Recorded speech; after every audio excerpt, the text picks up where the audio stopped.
Hey everyone, and welcome to my second episode of discussions about creation and some amazing, fantastic ideas, dragons, monsters, dinosaurs. Just to briefly recap last episode, which was the first one of this hopefully long series, we spoke about dinosaurs in Genesis, and I raised the question of what is the biblical text actually trying to tell us? What is it there to say to the generation of thousands of years ago and perhaps to today, but from a perspective of taking it seriously and not just laughing it off because, oh, look, it's talking about, talking snakes and stuff like that. Like, okay, what is it actually trying to say? So instead of taking it literally, we're taking it seriously.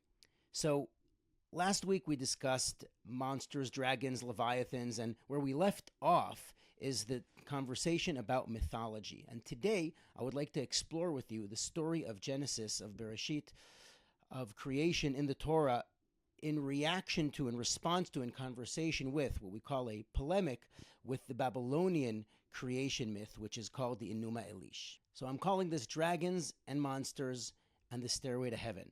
And what I'd like to do is to take a broader perspective than just the very narrow part of creation, which seems to correspond to the Enuma Elish. But in order to really tell the story, let's kind of give an overview of at least the lining up the similarities, and then to see the bigger picture of what I'm suggesting. And this is not really my suggestion.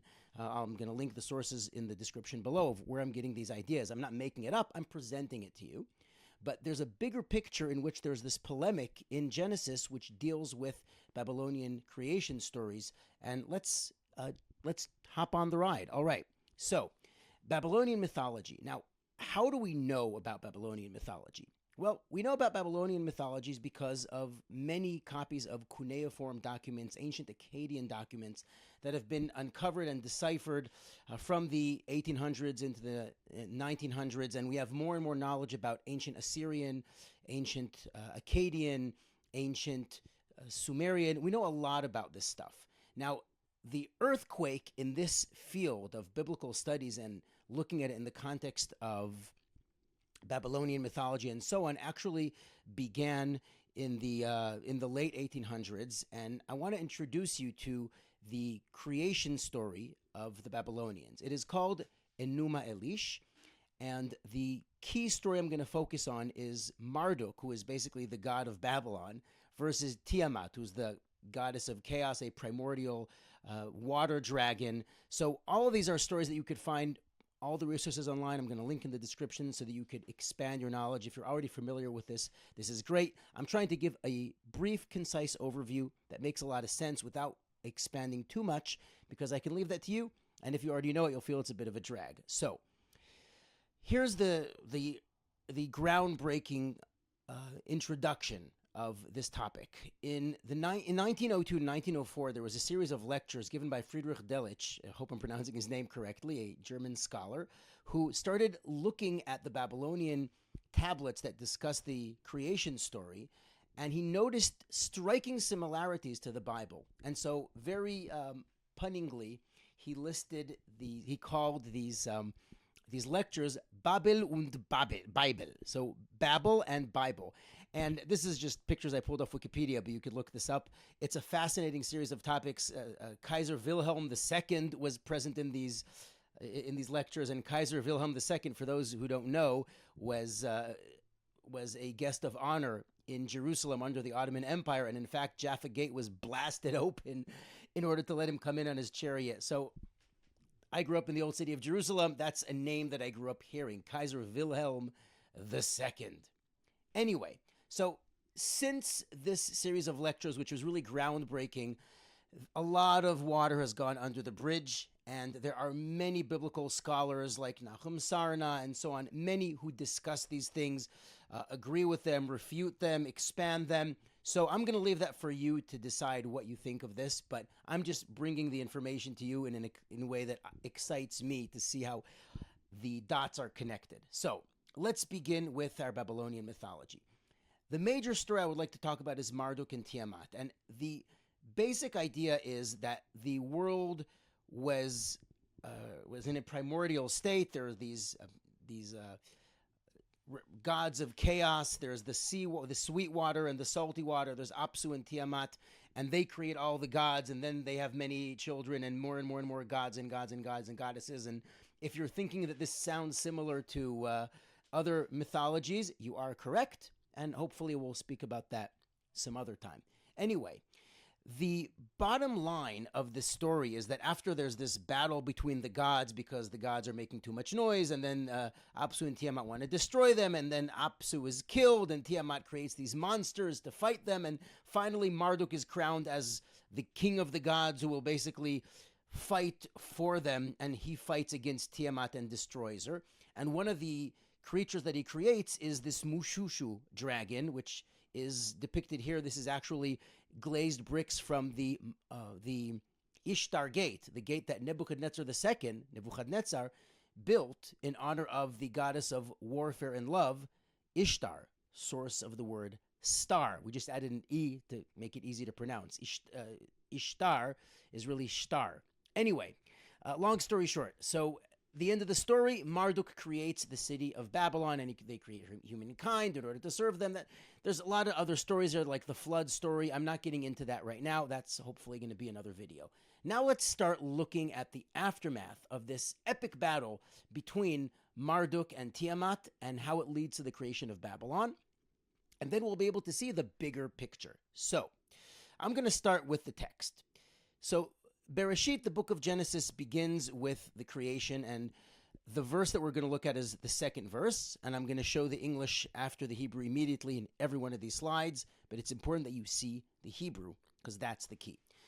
The land was tohu and bohu, and there was darkness on the face of the deep or the abyss, and the spirit or the wind of God was sweeping over the water. So we have Tovavo, which is about chaos and void and unformed, and that reminds us of Apsu and Tiamat, but especially the word Tehom, Tiamat, very similar linguistically, and again, this is something that's been studied heavily. I'm giving you the spark notes. All right, now let's look at the corresponding part from the Enuma Elish, tablet 1, lines 1 to 7. These are just selected verses.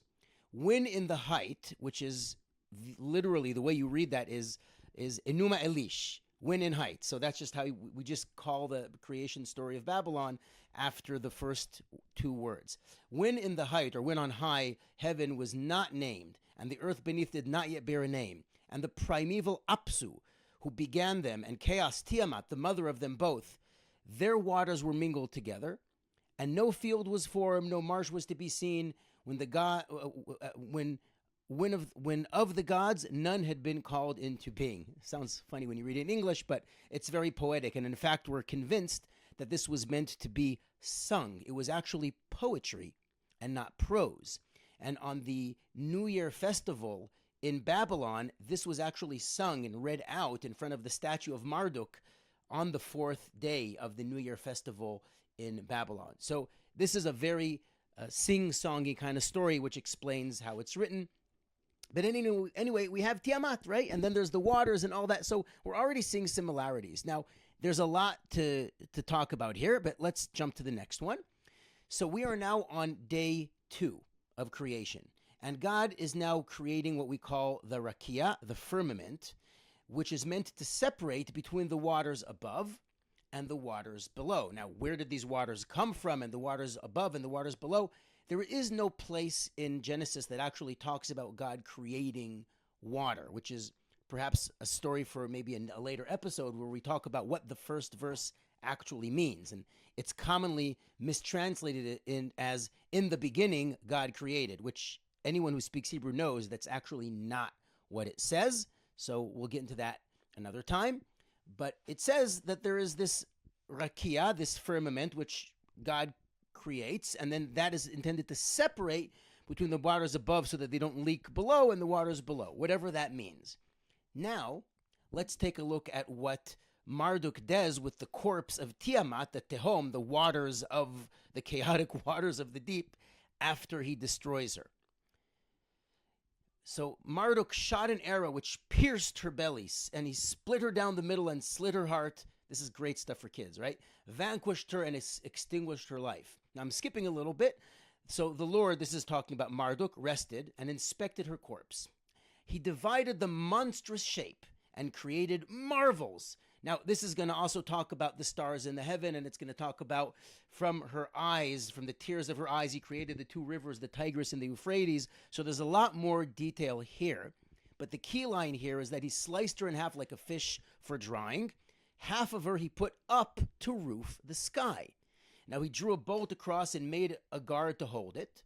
And her waters he arranged so that they could not escape. This is basically the story of the creation of the firmament in the second day, right? So you're really seeing this. Now, as for Apsu and Tiamat, the primordial chaotic monsters and the waters of the deep, perhaps the Taninim, the great monsters of creation, those are relegated to day 5, after the waters are gathered and you have the plants and vegetation and different animals are created. And then God created the great Taninim, the great sea monsters or dragons. This is basically a polemic, which is saying, yes, there are these Taninim, these great sea monsters, but those are created by God on day 4, after this animal, on that animal. It's a polemic. It's taking them and putting them in their place to basically remove the mythology. It's demythologizing the story. And these are just the most striking similarities. If you read through Genesis 1 and you read through Enuma Elish, you will see more and more these similarities. Now, the Tower of Babel is the culmination of the story of the Enuma Elish. So I would like to show you something really striking about the story of the Tower of Babel. We're going to look at both the Enuma Elish and then the biblical text and see how they correspond. So let's start with the Tower of Babel. Now, this is a beautiful mosaic which is only recently discovered from a kibbutz near the Kinneret, the Sea of Galilee. It's called Hukok. And Jody Magnus from Chapel Hill University has been excavating there for years. Magnificent mosaics. And this is a picture that shows the Tower of Babel according to the biblical story, where you have, on the one hand, people working together to build this tower, and then they're starting to beat each other up and fight over things because they can't understand each other. All right, I'm assuming you know the biblical story. I'm going to reference the key lines very soon. So, the background for this is that from an archaeological perspective, we know today that Babel had a ziggurat, which is a temple, which goes all the way up, so to speak, to the heavens, and it's the epicenter of the city. And in fact, we know that in Sumer, and we're talking 4,300 years ago, Sumer had a ziggurat at the center of every major city. We know of about 40 of them. Some of them we've found, and some of them we have records of. So, for example, in the city of Ur, where Abraham comes from, according to at least one of the two opinions, they have the most massive and famously known ziggurat. But then again, there is one in Uruk, and this is what it looks like now, and there are others as well. So ziggurats are all over the ancient Near East, all over Mesopotamia. So on the surface, it would be easy to just say, okay, the Tower of Babel is a ziggurat, but wait a minute, why are we talking about one in Babel and not the one in Ur? What about all the other ones? So here's where the polemic with the Babylonian creation myth comes up. So let's take a look at the ending of Enuma Elish. The Anunnaki opened their mouths and addressed their Lord Marduk. This is after the victory over Tiamat, of course. Now, Lord, seeing you have established our freedom, what favor can we do for you? Make me an offer, whatever. Offer you can't refuse. You know what I'm trying to say. And so they say, let us make a shrine, a temple, a great renown for you. When Marduk heard this, he beamed as brightly as the light of day. They built the lofty temple tower of Marduk's ziggurat. Now, what did they call it? This is announced as the temple in which the gods will be able to visit up and down and move around, right? Babylon and the heavens above, and in which they can be served. And so it's going to be called Bab-Ili or Bab-Ilim. Now, Bab means gate, and if you speak Arabic, you know this, or Aramaic, you know this. So Bab-Ili, and Il sounds like El, like a god. So Bab is gate, and Ili, Ilim, is god or gods. Babel, Bab-Ili, means the gate of the gods. And all of these ziggurats were called the mountain of this god, the mountain of the universe, the mountain of that. It's basically a stairway to heaven, a way for the gods to connect to the firmament. So the ending of the story of the creation of the world, according to the Babylonian mythology, is really establishing Babel, as the supreme city, as the center of the world. And this is the milieu, the environment into which the Israelites are coming when they come to the land of Canaan, as we'll hopefully explore in future episodes. So now let's take a look at the text in Genesis 11. I'm just bringing the first and the last verses. So they say to themselves, the people of Shinar, of Sumer, they come together and they say, come, let us build a city and a tower with its top in the sky. This is a ziggurat. It's describing a stairway to heaven. To make a name for ourselves, else we shall be scattered all over the world. What's wrong with that? Why does God have to intervene to stop them from that is a fascinating topic for another episode. But let's see the ending of it. Al ken kara shema Bavel, ki sham balal Hashem sefat kol haaretz. This is why it is called Babel, Babili, because there God confounded Balal, the speech of the whole earth, and from there God scattered them over the face of the whole earth. In other words, this polemic is saying, after all of the story of the 10 generations, and you have this corruption of the people who are doing this and are doing that, they tried to create this tower with in the center of their city, and they called it Bavel. I mean, God called it Bavel because God, Babel-Bibel, mixed up their language. It's in direct contrast with, and therefore it will be called Bab-Ili, the gate of the gods, and this is the way the gods are going to connect to Babylon. It's making a mockery of it, and it's very clear when you read the story. Now, most biblical scholars stop here and don't close the story with, okay, so what is the actual stairway to heaven? What is the actual tower that reaches God?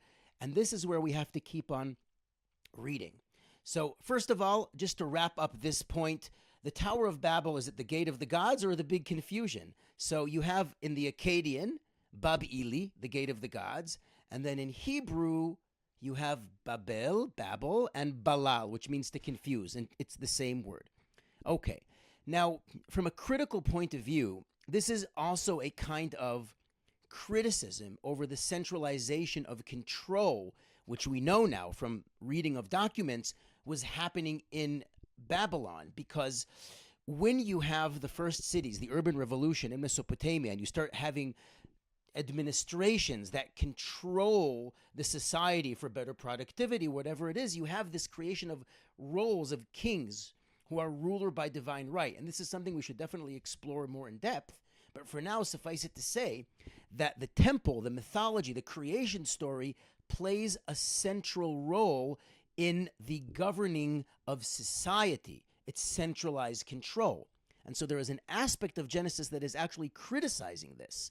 And so you have this administration and social order and hierarchy, and at the top of it you have the king who is ruler by divine right, and there's the gods who created Babylon, and Babylon's the most important of it all, and yay, let's pay taxes, okay? Or let's collect taxes and force people into redistributing their food. So this is a lot of stuff that we need to pay attention to. Okay, so let's wrap up. The closure of the story, according to several scholars, I'm quoting Yehuda Elitzur, I'll quote the information below in the video, is Jacob's ladder. Now, the word ladder, sulam, let's read the verse, and he dreamed, and behold, a ladder, sulam, is set up on the earth, and its top reached to the heaven, and behold, the angels of God ascending and descending on it. Now, the word sulam is a Sumerian word. The ziggurats are Sumerian. It is perhaps the most striking hint at the fact that we are talking about something Sumerian. Now, Sulam might be related to Similtu, which has to do with the goddess. There's a discussion about what Sulam exactly is, but it's clearly a Sumerian word, and it's the only place that it actually shows up in all of the Bible. So it's very striking. This vision of angels going up and down instead of the gods going down and up is a direct contrast with the creation of Babylon, and the ziggurat for Marduk. But the way the story ends with Jacob, who is dreaming in Beth-El. Beit-El means the house of God, as opposed to Bab-Ili, the gate of the gods. He wakes up with this realization after having this dream, and he says, Ma nora hamakom hazeh, ein ze ki im bet Elohim, v'zeh sha'ar hashamayim. He's shaken, and he says, how awesome is this place? This is none other than the abode of God, and that is the gateway to heaven. And she's climbing a stairway to heaven. This is the stairway to heaven. And so the relationship between humanity and God that's expressed in the vision of Jacob's ladder in his dream in Beit-El, the house of God, that is considered the authentic gate of the gods, stairway to heaven. That is the appropriate relationship. So you have to look at the very big picture to appreciate the polemic, from the story of creation to the Tower of Babel to Jacob's ladder. When you look at it this way, you realize that there is a completely different way to look at the stories in Genesis, just from the perspective of the polemic with Babylonian mythology and the de-mythologizing of it. It's completely removing anything of mythology, sea monsters, idolatry. It's just a God who has no form and shape, and he's communicating with humanity as humanity is evolving along this path. And that is where we're going to end. And the question is, where should I take this further? We can talk about the opening verse in Genesis and what does it actually say. We can talk about more connections to mythology, like the flood story and the Epic of Gilgamesh. And we can also talk about a deeper insight into the Tower of Babel, or anything else. Let me know in the comments what you would like to hear more about, and I will read them and do my best to make as many videos as I can so that we can explore this together. And I'll see you in the next video.